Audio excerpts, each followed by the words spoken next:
ये सबसे पहले ब्रेकिंग न्यूज बिहार से। बिहार में हाल के दिनों में लगातार बढ़ते अपराध ग्राफ पर पक्ष और विपक्ष में जुबानी जंग छिड़ी हुई है। पुलिस वालों के मर्डर हो रहे हैं। वैसे में आज इसका असर विधानसभा में देखने को मिला है। बिहार विधानसभा में कानून व्यवस्था के मुद्दे पर आज हंगामा हुआ है। वेल में पहुंचकर विपक्ष के विधायकों ने कानून व्यवस्था की खराब हालत को लेकर सरकार को निशाने पर लिया।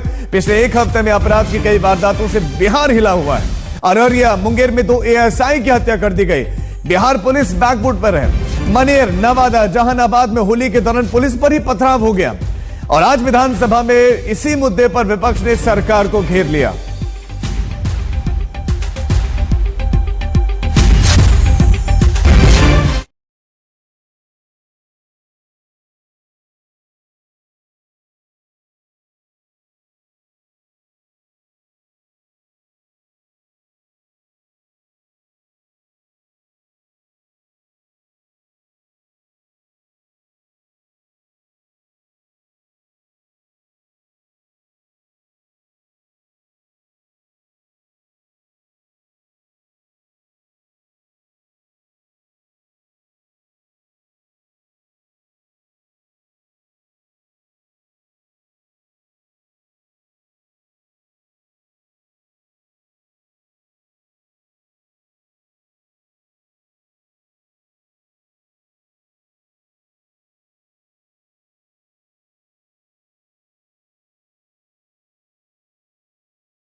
विपक्ष के निशाने पर सीधा नीतीश कुमार है। बिहार में बढ़ते अपराध पर बीजेपी के विधायक हालांकि कुछ और कह रहे हैं। विधायक हरिभूषण ठाकुर बचौल ने बड़ा बयान दिया है और बचौल ने कहा कि बिहार में अपराधियों का हाफ एनकाउंटर शुरू हो चुका है, जल्दी फुल एनकाउंटर भी होगा।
बिहार में बेल लगाम अपराध और पुलिस वालों पर हो रहे हमले को लेकर नीतीश सरकार के मंत्री अशोक चौधरी ने बड़ा बयान दिया है। अशोक चौधरी को इन वारदात में साजिश का एंगल दिखाई दे रहा है। वो कह रहे हैं साजिश है। अशोक चौधरी ने कहा कि बिहार में पहली बार ऐसी घटनाएं हुई हैं। अब देखना होगा कि इसमें कौन लोग शामिल हैं, कहीं कोई साजिश तो नहीं।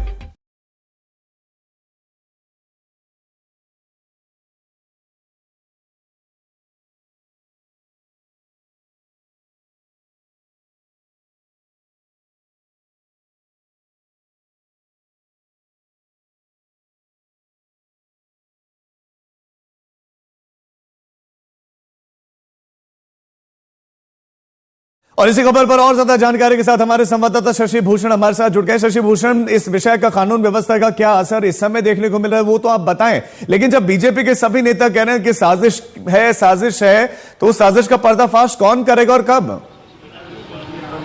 लेकिन ये वर्ड का मीनिंग क्या बुरा नहीं।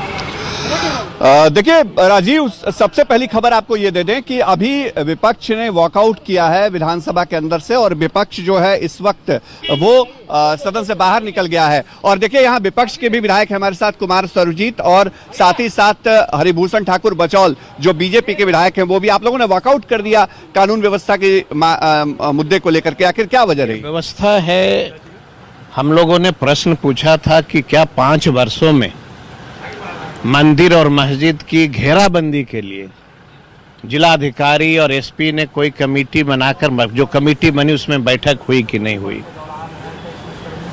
जब भी कोई कब्रिस्तान का मामला आता है, सरकार का आंसर होता है कि ये प्राथमिक सूची में शामिल नहीं है। शामिल करने की मीटिंग होगी कब? शामिल करने की मीटिंग कब? अपराध पर क्यों घेर रहे हैं आप लोग सरकार को, ये बताइए। नहीं, कहाँ अपराध बढ़ा है? दरोगा मरा है, ये कोई अपराध है? 187 लोग मर गए शराब पी करके, एक्सीडेंट करके, आपस में लड़के, ये कोई अपराध है क्या? 187 लोगों को मर जाना कोई अपराध है? तो आप पत्रकार हो, बताओ। सरकार जवाब क्यों नहीं दे रही? यही तो मैं जानना चाहता हूं कि 187 लोग मर गए होली में, ये कोई अपराध है? इसको अपराध कहेंगे? हमारे साथ हैं। सरकार वाकई क्या कंट्रोल में नहीं है सब कुछ हरिभूषण जी, क्योंकि घटनाएं लगातार हो रही हैं, पुलिस जिस तरह से निशाना देखिए बिल्कुल सब कंट्रोल में है। अपराध अगर कोई करेगा बिहार में बच नहीं पाएगा। हाँ, विपक्ष के साथियों को तो कुछ न कुछ मुद्दा चाहिए, मुद्दा बना रहे हैं। बिहार में अब सरकार संपोषित अपराध नहीं हो रहा है, सत्ता संरक्षित अपराध नहीं हो रहा है। एक अन्य मार्ग से सत्ता मुख्यमंत्री के आधिकारिक निवास स्थान से उसका संचालन नहीं हो रहा है। आरजेडी वाला जंगल राज का कब तक चलेगा आप लोगों का राज? जो जैसा है वो तो कहा ही जाएगा, जब तक वो हाई कोर्ट, हम लोग नहीं कहते जंगल राज, हाई कोर्ट बोला था। आप लोगों को लगता है कि निकम्बे लोग हैं ना, काम करने से कोई मतलब है नहीं। अरे काम करो ना, जनता काम खोज रही है ना। जंगल राज की अगर तुम्हारी भाषा सुनती तो तेजस्वी जी 80 सीट थोड़ी जीत के आ जाते, नहीं ना आते।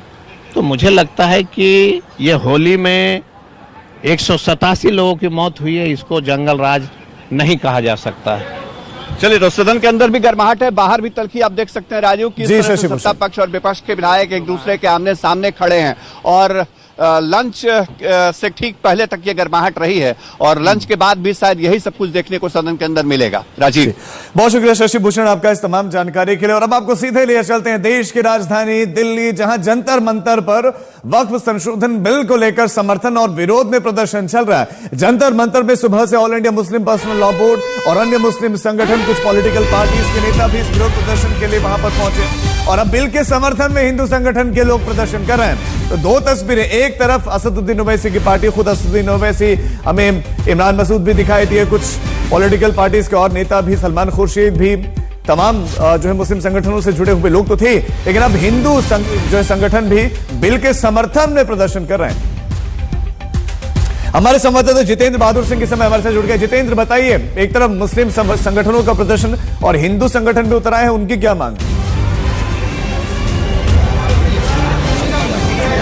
और देखिए राजीव, मैं जंतर मंतर पर इस वक्त मौजूद हूं और यहां पर all India Muslim personal law board की तरफ से जो प्रदर्शन करने के लिए जो वक्फ संशोधन बिल है उसके विरोध में इनकी तरफ से यहां पर प्रदर्शन किया जा रहा है। और आप देखिए कि यहां पर जिस तरीके से भारी संख्या में लोग पहुंचे हुए हैं, स्टेज पर पॉलिटिकल पार्टीज से जुड़े हुए कई नेता हैं, जिसमें कांग्रेस पार्टी के नेता अब से थोड़ी देर पहले पहुंचे थे, सलमान खुर्शीद भी यहां पर पहुंचे हुए हैं, इसके साथ ही असदुद्दीन ओवैसी भी यहां पर पहुंचे हुए थे। तो इस विरोध प्रदर्शन का जो है उनकी तरफ से सपोर्ट किया जा रहा था। इसके साथ ही आपको बता दें कि कई मुस्लिम संगठन जो हैं वो भी विरोध प्रदर्शन कर रहे हैं और यहां पर आपको दिखाएंगे कि जंतर मंतर पर किस तरीके से भारी संख्या में लोग पहुंचे हुए हैं। ये लोग लगातार ये कह रहे हैं कि बहुत सारे ऐसे जो उसमें प्रावधान किए गए हैं संशोधन बिल में, उसको लेकर के इनकी तरफ से विरोध किया जा रहा है, जिसमें डीएम को जो ताकत दी गई है उसको लेकर के विरोध किया जा रहा है। इसके साथ ही इनकी तरफ से कहना है कि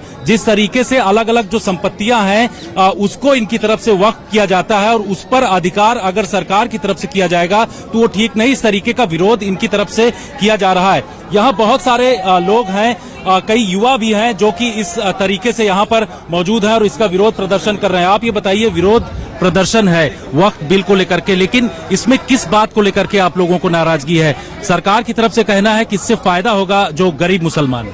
नहीं, कहाँ फायदा होगा? सरकार तो इस पे अपना ऑफिसर और दूसरे लोगों को इस बोर्ड में शामिल करना चाहती है और उसके जरिए बोर्ड को बर्बाद करना चाहती है। अभी तक सरकार कह रही थी सबका साथ सबका विकास, कितना विकास हुआ है? 2014 के बाद मुसलमानों की स्थिति मुल्क में क्या हो गई है? नफरत कितने फैलाए गए हैं?